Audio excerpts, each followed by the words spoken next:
hour for Hacker Times. I'm here right now to present to you Jeremy Zimmerman, a man who probably doesn't need any further introduction. He's done the Quadrature du Net and has spoken on several CCC occasions, as far as I remember. And I wish you, and especially him, a good evening. And give him a random hand of applause.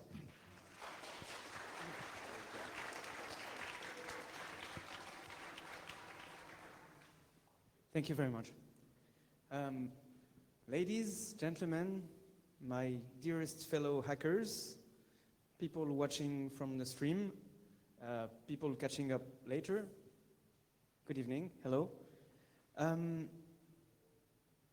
We are living in interesting times where at the same time, pressure has never been so strong on our fundamental freedoms and on the very structure of the communication infrastructure that we use every day. And at the same time, we have between our hands what I think is an unprecedented power to change things. And us, my dearest fellow hackers, have a great responsibility, I think, into that. As it has been said, I'm the co-founder and spokesperson for the citizen advocacy group La Quadrature du Net. I invite you to check it out on a Twitter account and so on. We try to empower citizens to do their job as citizens when our freedoms are threatened. And we are deeply convinced that we can do something about it. Before we start, small disclaimer. First of all, here be trolls. Be warned. Several trolls are hidden in this presentation. If you can spot them all, you win free stickers. Secondly, I have no clear answer, but I'm asking questions. I'm asking questions that I think we should discuss together. I think that the solutions to those questions concern every one of us. And actually, I'm beyond that convinced that those questions of a free communication infrastructure and of fundamental freedom online are mandatory to be able to address other global issues like financial system, environmental issues, energy, etc. So I really think, well, it is core questions we need to discuss together. Another disclaimer, an important one, during this presentation, when I will use the word political, it is not referring in any kind to political parties, to politicians, but to the way citizens do what they can to try to influence society at large, whether it goes through parliaments and elected representatives, or the media, or just talking to your neighbor. It's about citizens doing their duty to try to make things better. So, this said, we're living in interesting times indeed. I guess that many people who never asked themselves those questions before, when they read the diplomatic cables by WikiLeaks, understood a lot about the power of information, about the power of unleashing information to the world, about the power of exposing crimes, exposing lies. And I think that in a way, the Pandora box is open. It's not a question on who leaks what or whatever. The fact is that hundreds of websites spanned, inspired by WikiLeaks, with the very same ideals of making things better through exposing information and exposing documents. And you can ask around you. I think that people who never thought that the internet was something else than a mere toy for watching cat videos or whatever, everyone had something in their mind when these documents were released. Furthermore, an even larger portion of the general public had an idea of how crucial the internet is for the future of our societies, for the improvement of our societies, for the improvement of our political systems. Once again, ask around you the role that played the internet in changing things in Arab countries. I'm not using the term revolution here on purpose, and we should indeed be extremely careful and watchful of what's going on in those countries after some change happened. But the role of the internet for enabling a public debate, even in deeply censored areas, to allow a public opinion to crystallize, to allow people to organize, to mobilize, and to make the rest of the world witness what is going on. Those are notions that are increasingly perceived around us. Of course, we knew that already. We knew that already for years. We knew that internet could save the world, change things, make the world a better place. But it is slowly percolating in concentric circles around our communities. And I think this is worth noticing. Furthermore,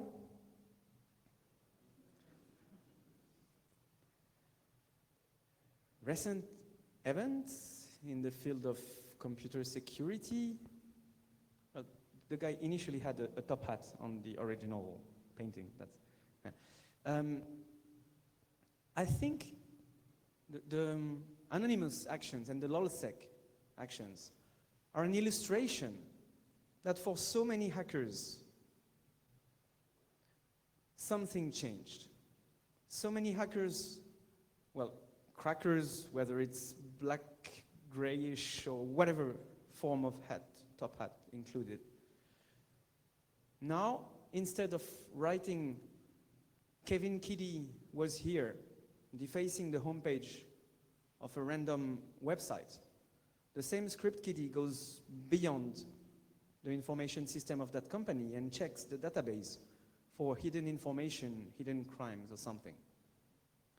I think we are witnessing as something very new and very young, a kind of political empowerment of some people mastering those technologies.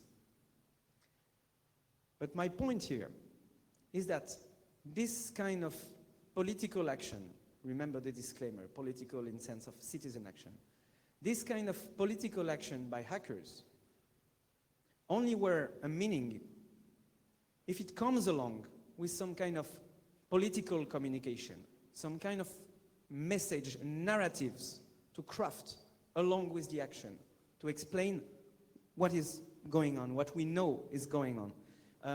My very dear friend Benjamin says that for every event of your life, there is an XKCD strip about it. Well, you probably saw that one already. So, when we see that the poster was torn down, the general public imagined that, oh my God, CIA, computers, compromise, hackers, evil. Well, this is what I'm talking about. This is literally political communication. There is one fact, after some point it doesn't matter anymore, and it's what people will remember about it. What the so-called public opinion, which is a very harsh term to describe communities, societies, what will everyone remember about it? Was Cablegate an attempt to show the world what was happening, or was it some harm done to the privacy of the state? It's a matter of what people remember, of how the message is crafted, what we do about it. And I think that we have something to do about it. In the recent news, when Lockheed Martin got penetrated in some way, we read about it. We all knew it was this Secure ID, RSA thingy that was compromised for 6 months. Everybody here probably knew it for more than 6 months, I don't know. We knew that. Yet, Lockheed Martin in its official communication talked about cyber war. Cyber war. And I'm very much worried that this very notion, it's not even a notion, it's a meme of cyber war, is increasingly gaining ground. and that we have something to do about it. Let me explain. I hope there will be trolls. Let me explain. We see cybersecurity, computer security. We all know that there are cyber attacks, cyber espionage, cyber sabotage. We know that there is a need for cyber defense. But when you talk about cyber war, a war is by definition something dirty and something that goes beyond the rule of law. It goes beyond the rules of a society where everyone respects everyone. When you're at war, law doesn't apply anymore. So this very notion of cyber war bears by itself the notion that the internet could become a battlefield. This is not what it's all about. The internet was not meant to be a battlefield. The internet is ours. I'll get back to that later. And we should defend it for what it is, for a tool for bringing peace, not war. So I think we have a clear responsibility here as computer security experts, as people knowledgeable, as curious people, to explain truth from the means of control, such as cyber war. And if you're even more curious and ask yourself, what is that? Why? Why is that? Who? Where comes the money from? Who has an interest into propagating that notion of cyber war? Well, it's not very complicated. I call them the militaro-industrial complex 2.0, 2.0, but actually it's merely an update from version 1.0. Big companies, big equipment manufacturers, small integrators, security company who integrate their hardware. I'm sure, by the way, that some among us on this camp may work for some of these companies. All these sell fear. They sell equipment that can be used for good or for bad. It's technology by itself, it is neutral. But if you look at the presentation paper of the latest product of those companies, you'll notice that more and more it's a notion of control over the network, discrimination over the communications, targeted discrimination over the communication that gets in the front. Is that project flow control? Is that what we want for the internet? Those people selling this hardware in the name of a war that is everywhere and probably an interior enemy. Maybe Anonymous will soon be the next Al-Qaeda, you know, because everywhere we have to do something about it or we will all die.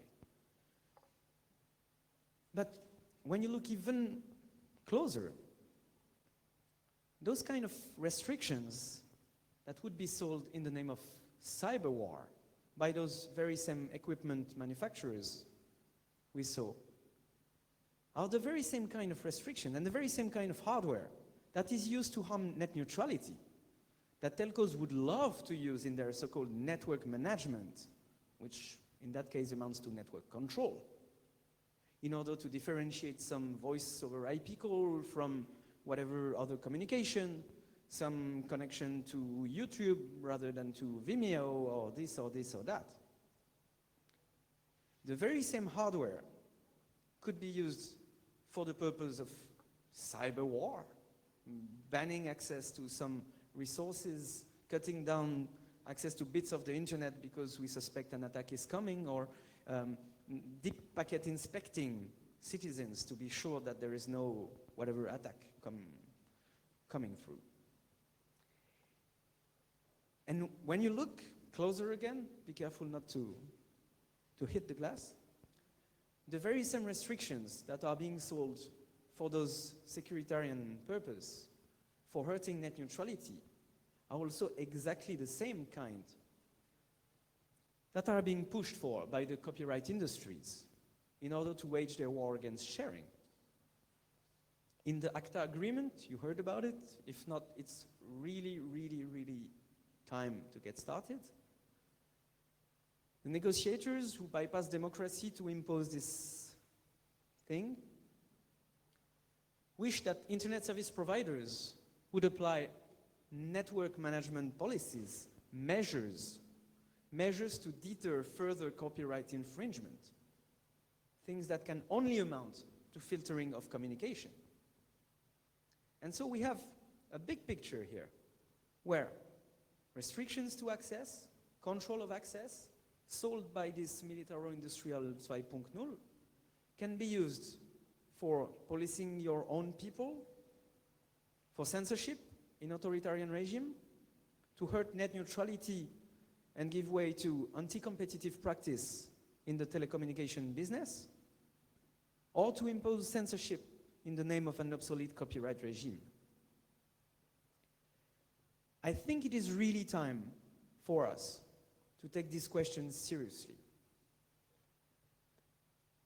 As I told you before, I have no clear answer, but I have some suggestions, some experimentations we are doing at the moment, some ideas I would like to share with you, and I would really like comments afterwards. Against control, against the evil powers that want to irremediably harm the open, free, therefore neutral architecture of the internet we love and share. Datalove. How many of you are familiar with the concept of datalove, with its definition? Well, that's a lot, but I think you're all lying. I think you're all lying because, well, it's my own opinion. I think there is no definition to that datalove. There shouldn't be one. Datalove is about emotions. It's about what you feel inside. It's when you're looking for something for so long and find this great page written 10 years ago by some guy in some other part of the world. When you reach that Wikipedia page and it's so full of stuff. When you find that archive with the integral works of that artist you love so much. It is about the internet, how we know it, how we love it, and how we share it. It is about what is the real nature of the internet. It is about a space that is common to everyone, that is universal. And I'm deeply convinced that it is this very universality of the internet, whether you're on what continent, from what ethnic, from whatever social background, you have access to the same internet. This very notion of a universal good that we share, make it a common good. A common good. Something that we share together, that belongs to every one of us. We are the internet, not Cisco, Huawei, Vodafone, Orange, or even Google or Facebook. We are the internet. And this is what I think we should stand for. We made an experiment in that domain. Excuse me for a second. There's vodka in it. You heard maybe of the EG8 forum, the internet, so-called Internet G8, organized by Nicolas Sarkozy in France. We were following Nicolas Sarkozy and his bad policy regarding the internet for quite some time. And when we saw that coming, we clearly understood that he was to give away the political keys, so to say, of the internet to those companies. This is what we clearly saw before the event began, and we had decided, it was running in my mind for some times, we launched this website called g8internet.com.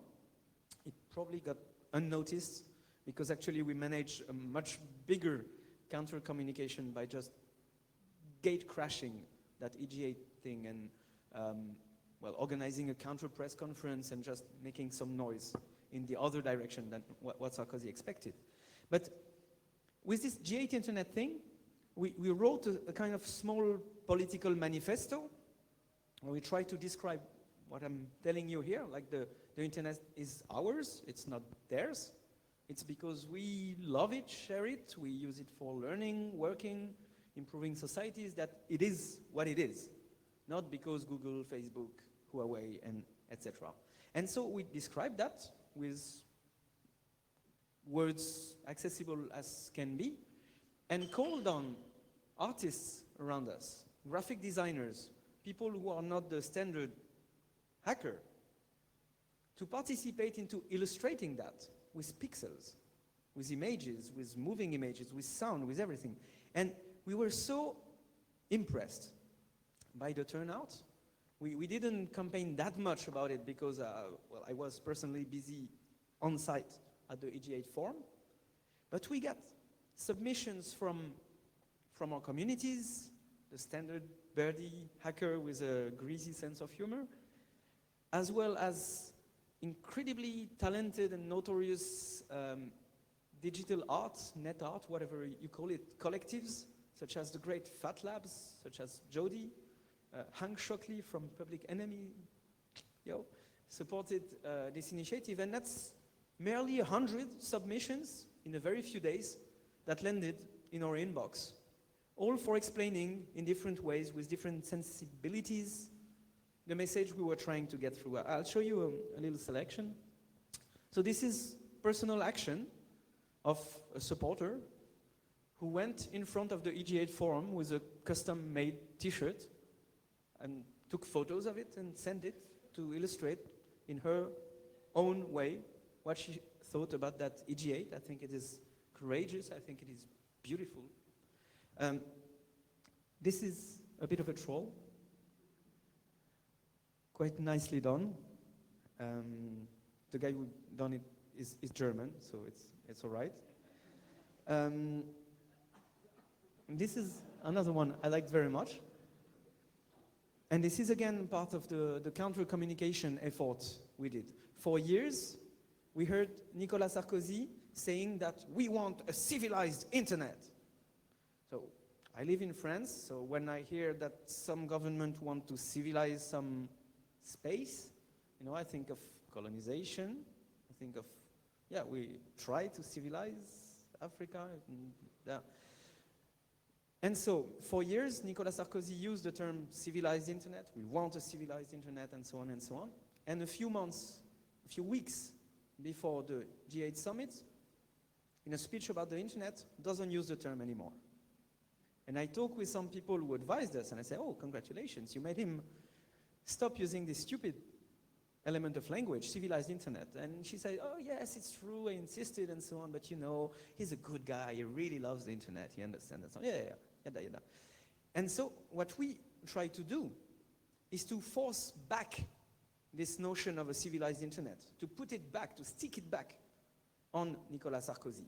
That when he did this wonderful speech at the G8, I almost believed it. Wonderful speech about how great is the internet and so on, and calling for the responsibility of the various corporate actors that were gathered in that room. Well, in the newspaper, they used civilized internet. In the end, this notion of civilized internet didn't go away because we insisted on it. And this is what people got out of it. So it has been proven useful. Like this one as well. And so it is some form of communication, of political communication, that has a little something that is different from what we did before. Well, people from the CCC have great experience with those techniques, and it's not directed to them because they know already. But for the rest of us, it's not only the standard, usually too long press release saying, oh, this law is so bad because if you refer to that part of the Constitution and this and that, and the standard opposition that make us look, like a clutch fists, dangerous birdie activists. It's not only that. Of course, we need to raise the alarm. We are the whistleblowers. We know what's going on, so we have to tell it. But it's also a positive way of saying it. Saying it with humor, saying it with shiny pixels, pink pixels even. And I think it makes a difference. The same way, and I think this is, well, to me it is a major step in the way we do things at La Quadrature du Net, is that we formulated our proposals for now 3.5 years, something, that we're working in France against Adopi, on the EU level against the telecoms package, against the ACTA, against various legislative and non-legislative proposals. Each time a journalist called, said, yeah, okay, you're against that thing, but what do you propose? And so each time we had something clear to propose. Well, Adopi, the three-strike thing, first of all, there's no problem, so the solution can only be bad. File sharing is not a problem.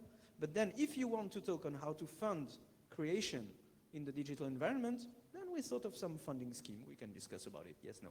And then immediately you gain some credibility in the eyes or the ears of the journalists, and it really helps making your point. And so on each dossier we had our proposal, yeah, okay, net neutrality, I see your point, but what do you propose? Bandwidth is scarce, you have to manage the network, blah, blah, blah. And so, yeah, sure, you have available bandwidth, you divide it by the number of users connected at a certain time, and here you got network management that is non-discriminatory. And so for the first time, we decided to put together all our proposals, to order them according to 3 angles: human rights in the digital society, access to a free and open internet, and sharing of culture and knowledge. Concrete proposal, I invite you to go and take a look at it. The URL should be here, unreadable. It's laquadrature.net/proposals. And it really changes, I can feel it now, it really changes the way that journalists, political representatives, average people consider our action. We're not just that bunch of angry activists. We have concrete solutions. We're not shouting, we're just putting them on the table. Then the political parties can take them if they want. They can discuss them. They can integrate them in their programs if they think it's great. There will be election in France soon, so we can ask them, what did you think of our proposals? Oh, your proposals. Oh, wait. And so I think we have a unique opportunity to show to the face of the world what our internet is about, how precious it is, they begin to understand, how fragile it is yet something to demonstrate. And we understand what's going on. We have a responsibility because we own and share that space, that tool. We have the responsibility to guarantee that it will remain free and open, that it will enable the next whatever leaks, the next whatever revolution or spring, the next innovation that will alter communications forever. We have this responsibility between our hands, and, well, all is here. Let's get started. Thank you.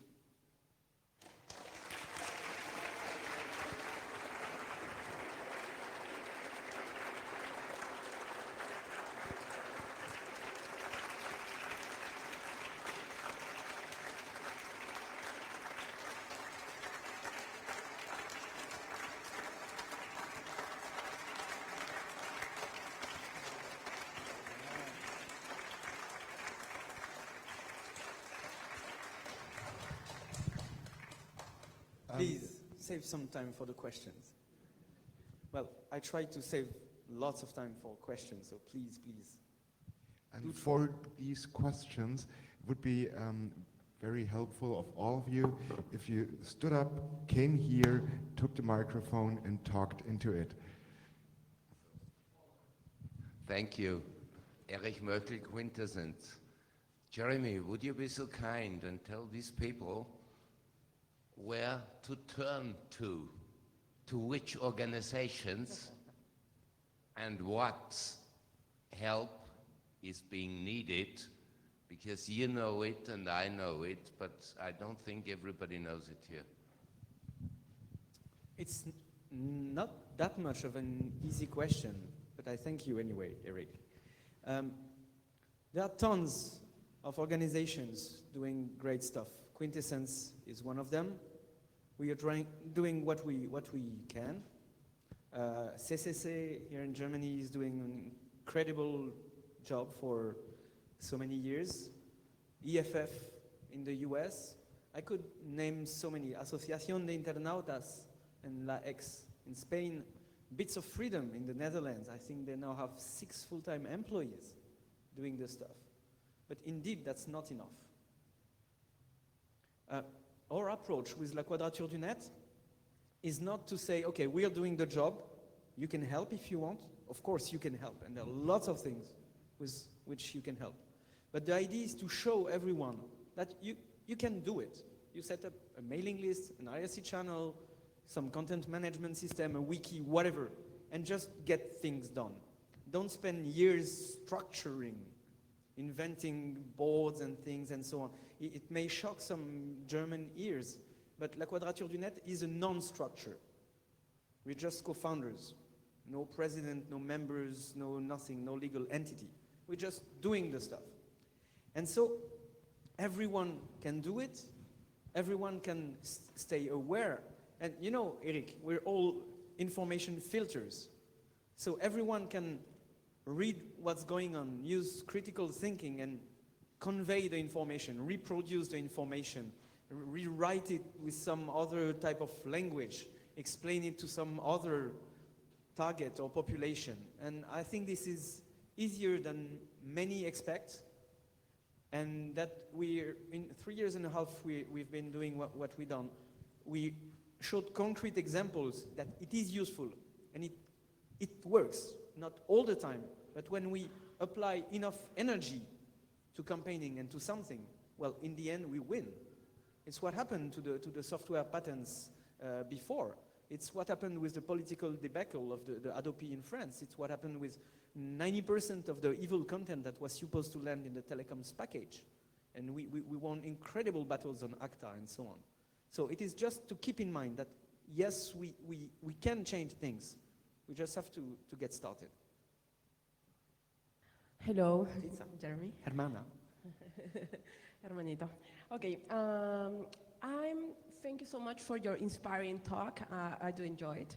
I just want to make one comment. It's related to the cybersecurity or cyber war issue.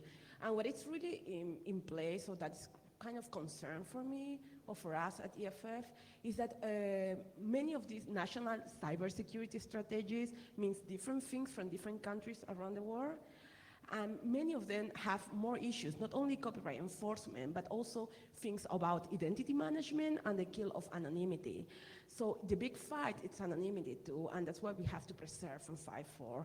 Just a comment about it. And it's also more increased surveillance, it's more improve of lawful interceptions laws and less legal safeguard for access to our data, especially that more and more and more we are relying on third-party providers and the data is not in our hands. So I just want to put that into reflection. Thank you. Thank you. Yes, I wouldn't say it's the big battle, but I would say it's one of the big battles, for sure. I'm pretty sure that in our proposals earlier is maybe not. Maybe we should add a point about granting anonymous communications. That's, thank you. We'll add this, yes. Andy. I thought I'd come back to your invitation to troll it a little bit. Actually, I've been witnessing information warfare conferences since mid of the 90s. So there is a huge thing going on. And hackers have been what they call attacks under false flags. So we have been the false flag for many operations where stuff has been tested since 15 years now. While we're running now in a debate which is very seriously taking this, I mentioned something, or I realized something, that the big question will be one day, is there a right living and the wrong one?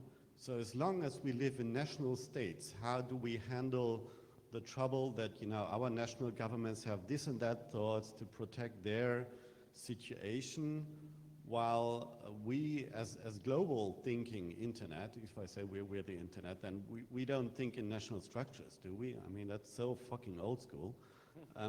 So my question is, how do we get to a point where we overcome national governments with all their ideas of separating stuff and putting borders, and then, because if you comply to the logic of national state, then specific situations like defending borders or defending your national environment is just logical, okay? So as long as you accept that, you run into troubles with your global concept of information peace or data love and that. So my question to you is, how do we make that step to get out of the thinking that is totally in a non-declared way still giving the frame of the discussion? Wow.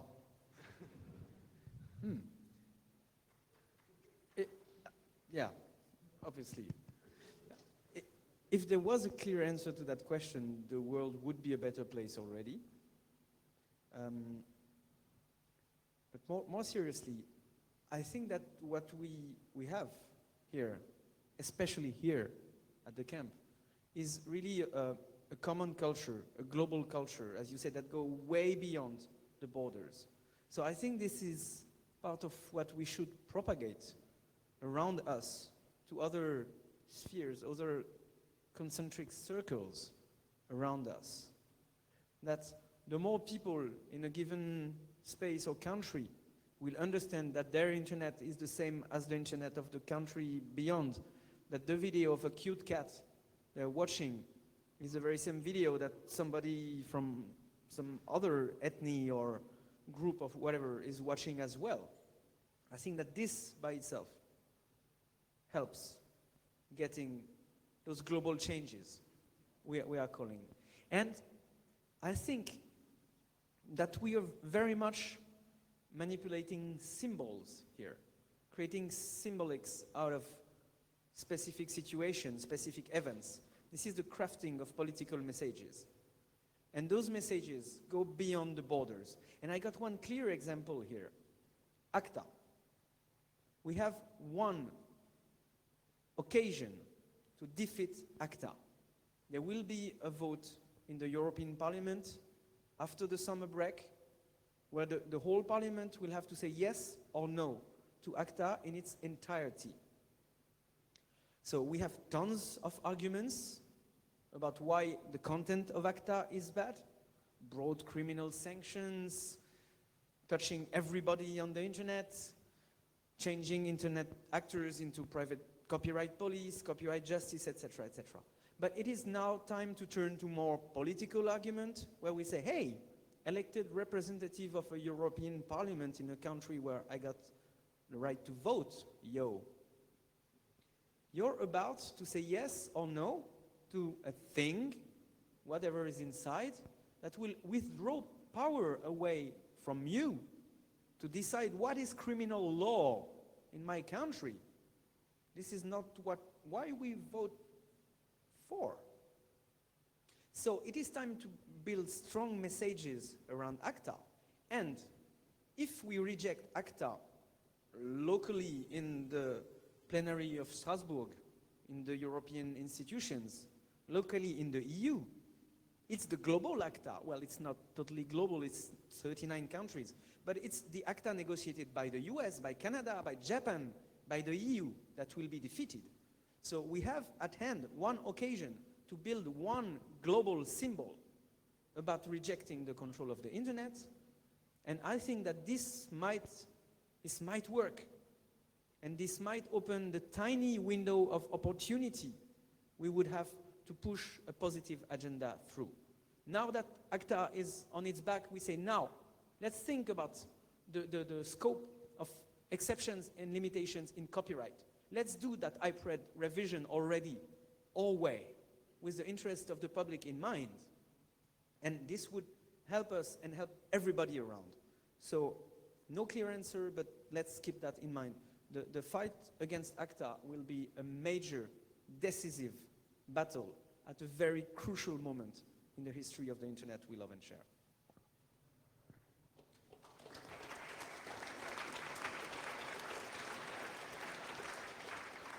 Oh, hi. Oh, hi.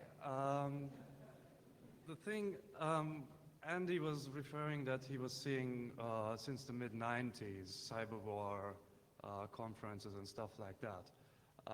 Well, there's not really happening any kind of cyber war. I think it's just a marketing spin by the industry that you just presented to us on the 2.0 slide.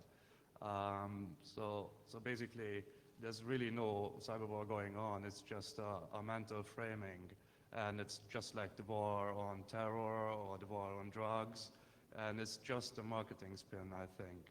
Do you agree on that? Not at all. Yes. Yes, yes. And when you say a marketing spin, I said political communication, and it's just about the interpretation of facts. It's just about, once again, building a symbolism out of some element. And we can do it. And we can do it maybe better than them. This is, yeah, I fully agree with you, sir. Hello. Two questions. One is in the perspective of the scenario you design, no? Which is worrying and realistic at the same time. So I would like you to go on and imagine what could be the development of that scenario. And in that perspective, my question is, do we risk that some kind of attacks brought in internet is used to enforce this kind of evolution? And in that case, is there a problem, or should we also advocate for privileging, also in the dissident actions in the internet, a kind of transparency in the actions, like civil disobedience instead of covert actions, because the covert actions could be used also to justify this kind of authoritarian evolution in the internet. It's similar to what happened in the streets, if you like, no? This kind of no-violent approach that is more and more diffusing in the streets and in the squares, now is used also to avoid to justify and help the repressive policies of the states and of the power. So this is my first question. Oh, wow. That's just the first one. Okay. Okay, I stop here. Oh, no. Well, the second is in the resistance, in the field of the resistance. Now, you showed a kind of military complex of Internet 2.0.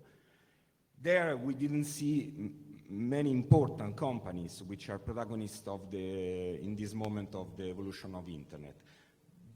Does that mean that there are differences in the commercial world, in the companies that are emerging in the digital world, and so we can also rely on differences in that world, in the perspective you described? Wow. Well, that's actually a lot of questions. I hope I won't disappoint you by not answering all of them, but you asked me about scenarios. Unfortunately, my crystal ball is malfunctioning today, so I have trouble reading the future. But instead of scenarios, I got a few facts in mind that already happened or that are already happening and that we can imagine combined together. One is what's happening to me on my French internet, well, so-called mobile internet provider, on my mobile phone. I'm supposed to have an unlimited internet access. But apparently some filtering proxy is deciding which connections will go through or not based on the user agent of my browser. A browser has to send either Android or whatever phone So my provider lets the communication through. If not, they suspect it might be tethering. And to tether, you have to buy the €5 a month tether option. Well, okay, I use an SSH tunnel and everything goes fine. And that's the way I solve that. But I don't imagine my mother using an SSH tunnel yet. So what I see is that we will all be able to evade, to some extent, those restrictions and get access to the pure and perfect free internet we are looking for. But if its perimeter is shrinking, what's the point? Will we be a few thousands accessing the real internet like we were in '94? No, this is not the internet we care about. So I see that maybe it's some kind of new digital divide, so to say, between the ones who will be able to circumvent control and the ones who won't be. And then you look at countries, well, we said it's allowed to troll. So you look at China, and you see that the governmental-based restrictions in China are constantly evolving, that they got thousands of people paid to monitor individual communications, to detect patterns, to detect new subversive sources, to update the firewall rules, and so on. So the more we will evade, the tougher those measures could become. And I had another scenario in mind, but I forgot already. Well, the point is that it's not just the technical tools that will save us from that.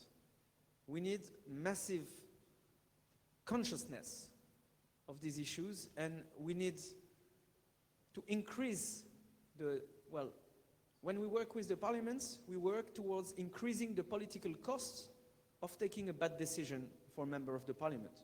You know, usually they vote like this, yes, no, yes, no, yes, no, yes, no. And sometimes there's something big in the parliament, you know, and everybody's, whoa, whoa, that's the thing we received 1 million emails about. What do you vote? What's the And they're shaking while voting. This is what we achieve sometimes when it works. So I think here it's about increasing the PR costs of bad actions. When those companies will be notorious, when people will all know what they're really doing, that they're selling hardware to dictatorship to enable them to surveil their citizens, when they will know that those companies are based in the very same country, the very same city as themselves, when those names will become memes as well, then it will be much more difficult for those companies to operate.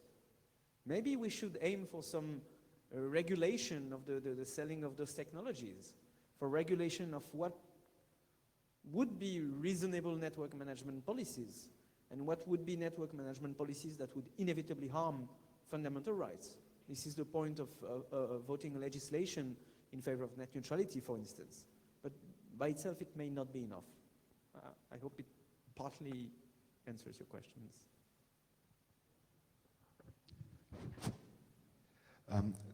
Now we've got 2 questions from the IRC. Oh, hello, IRC.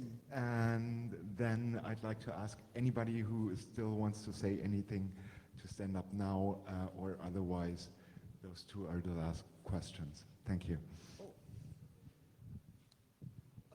Hi, there's Swen G, and he's asking how often has Jeremy been asked or questioned at the border control during your traveling? How often the people ask you because you're an activist and doing this work?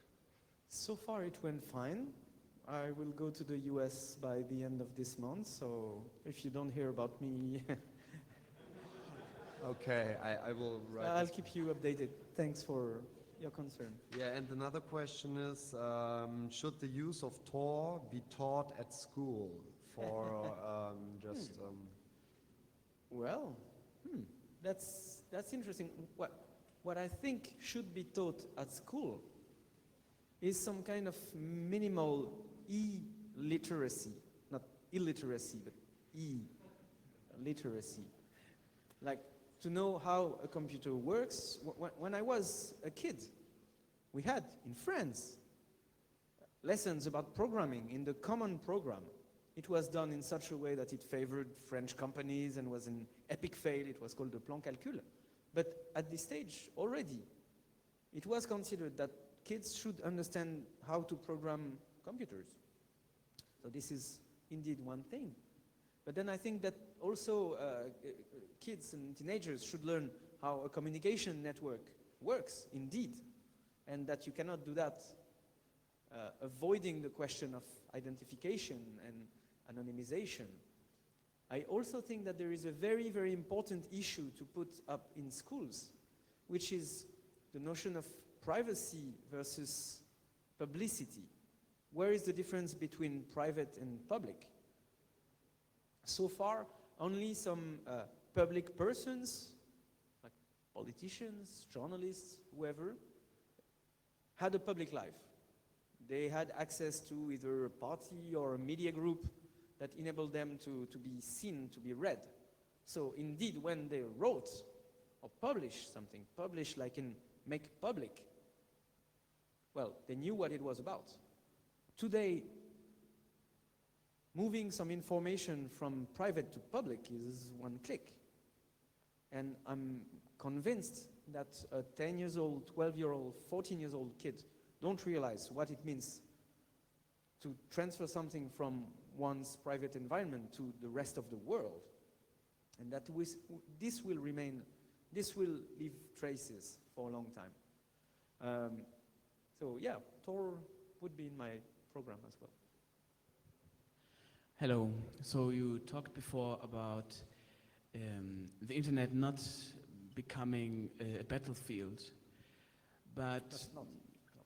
well, I'm wondering. So, if war is only a term for legalizing different actions, or for I don't know rectifying, I don't know the word, for legalizing different actions, isn't it applied war as soon as one of the parties says this is a war, and then they are doing or acting in other measurements? So I'm asking myself, how could we work against this? How could we work against the internet becoming a cyber war place or something? That's a good question. I'm no expert in, I think there might be such a thing as war law. I don't mean it like, I just mean it metaphorically or something, so not really legal. I mean, one country can declare war to another, but the internet by definition is a global space. So unless we're in the case of a world war, which we don't want to happen, obviously, how the internet could be at war? You know, that some country hates another country and sends a commando, destroy some critical infrastructure or bombers or whatever, well, happened already, might happen again. But then it's targeted and it's a problem between those two countries. The fact that a missile flies through the air, does it imply that air should be put under control? I totally agree with that, but isn't the companies or countries declaring cyber war or calling it cyber war just a way of justifying stricter laws and different techniques? So how? But then this is already lost as soon as they started somehow, because then they are making it a war place. Then it's up to us to counter that. But that's my point. But I'm asking, what could we do against this? Move some pixels, speak about it. Explain around you to your communities, to your people, why they should spend times caring about that. It's about mobilizing people, making people spend some of their times, some of their valuable time to make the world a better place in the end. So we can all do it. Thank you. Yeah, go and contact your member of the parliament or your members of the European Parliament. You can do that today, well, tomorrow. Hi, I was wondering about a way of what the success of the following way of dismantling the cyber war meme would be. And that would be to go in the direction of the cyber war meme and say, yes, if there's a cyber war, we all want to be in this army, wait a minute, I have to finish because we all want to be in this army and be able to protect ourselves, have access to the tools, security tools on our own servers, and create through our networks, a bit like the Swiss Army, a global social web, kind of a citizens' army, which turns into, essentially, a hippie movement. So turn the cyber war into and go further. I was wondering if that kind of argument, because it's more powerful to. Essentially, my argument would be any technology that they introduce to stop this kind of thing weakens us in a cyber war, right? Unless we can protect ourselves, we're weak. So The technology is out there already.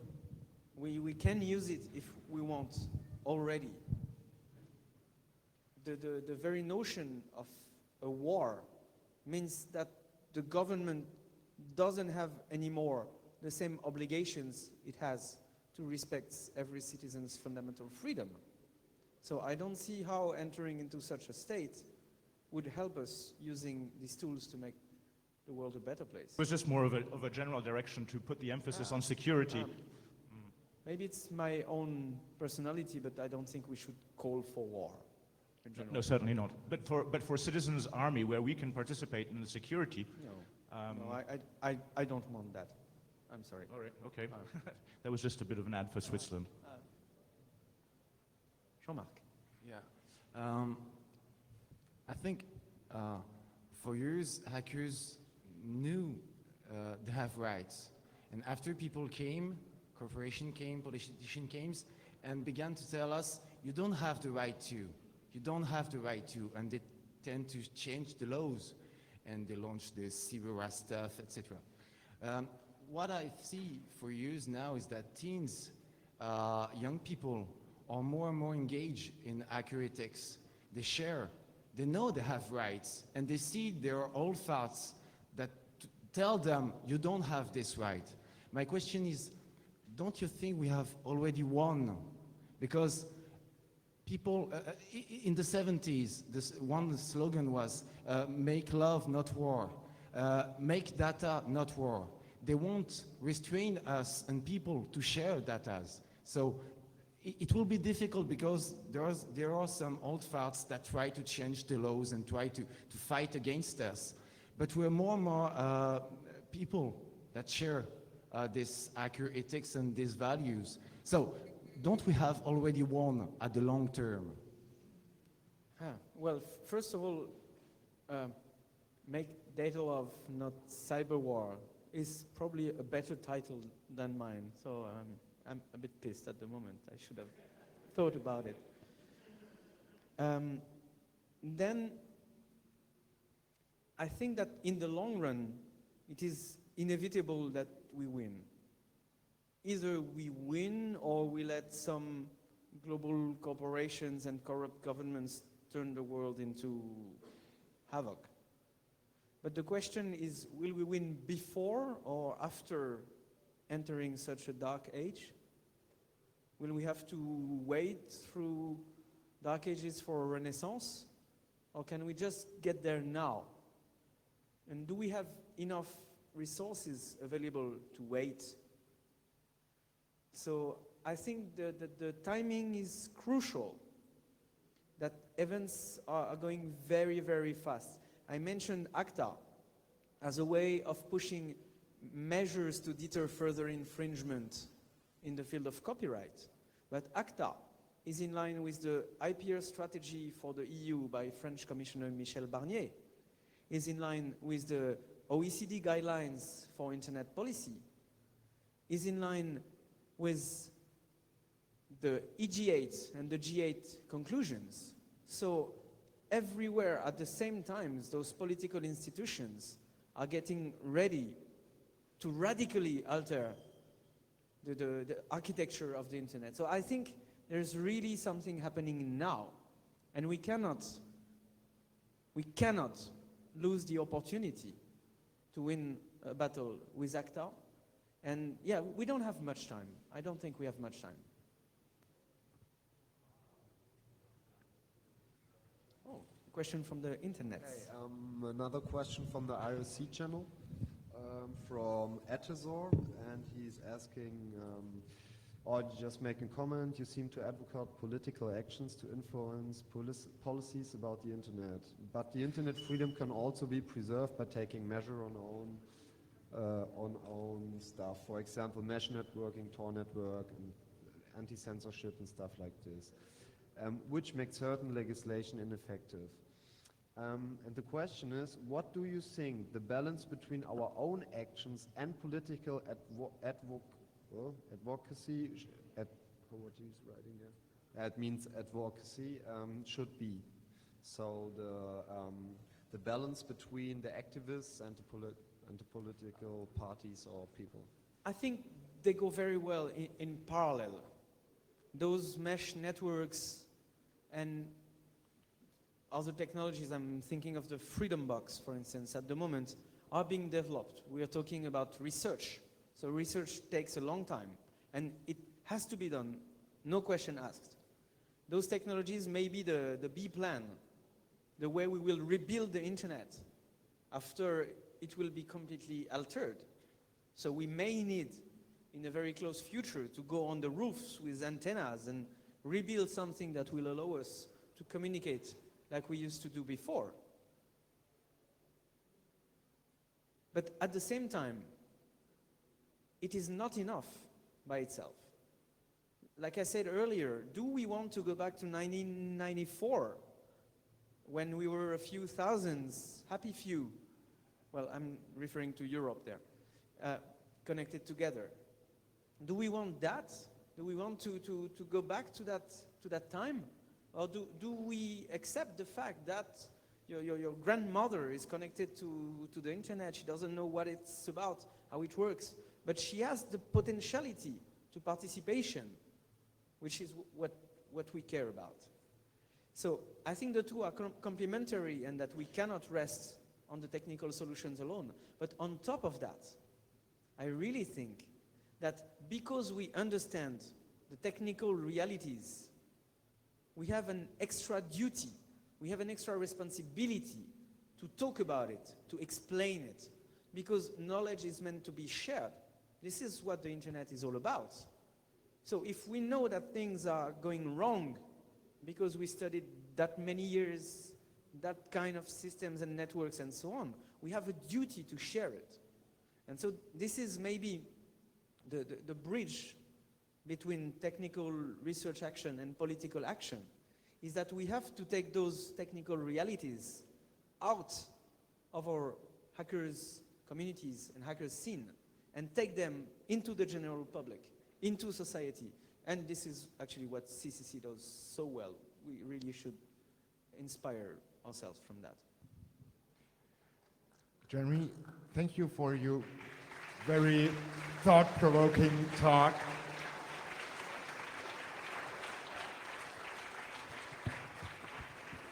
Thank you all. Thank you all. And thanks to all the organizers. We could have discussed so much longer, I'm sure. Unfortunately, within roughly 25 minutes, there will be the next talk here on the subject that we all suck. And now I sucked. Yeah, I'm reminded that the EFF will organize an event on Friday at 12, I think, near our shelter, La Quadrature du Camp shelter, next to the entrance. So it is a moment and a place when we can prolong the discussion and any time in between.